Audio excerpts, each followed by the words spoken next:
Now you will see the reading passage for 3 minutes. Remember, it will be available to you again when it is time for you to write.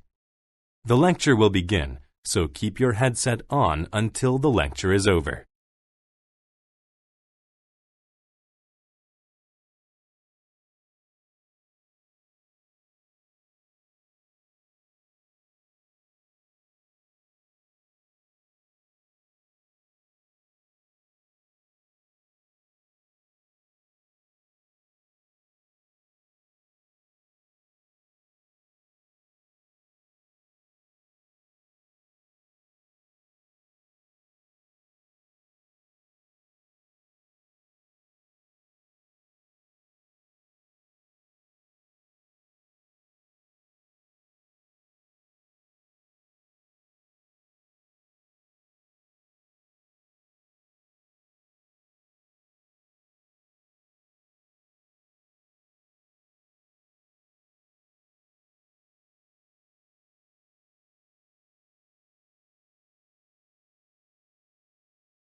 Track 10.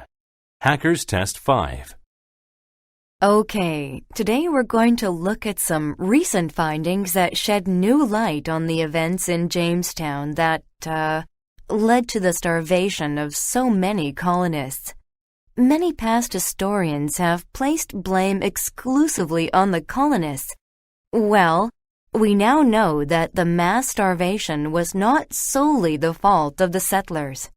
Right. Well, the first thing is that archaeologists have recently unearthed many artifacts in the Jamestown area. By many, I mean millions of artifacts, such as farming tools, weapons, even bones of domesticated animals. If the colonists were unprepared or lacked equipment, where did all these things come from? It appears that the settlers were in fact well prepared and had everything they needed to be successful in agriculture.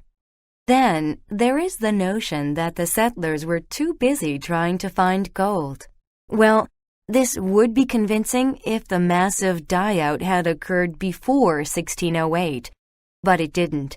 See, in 1608, John Smith took over leadership in Jamestown, and right away he declared that, people who did not work would not eat. I think this must have sent a clear message that unrealistic pursuits, such as looking for gold, were not to be tolerated in times of hunger.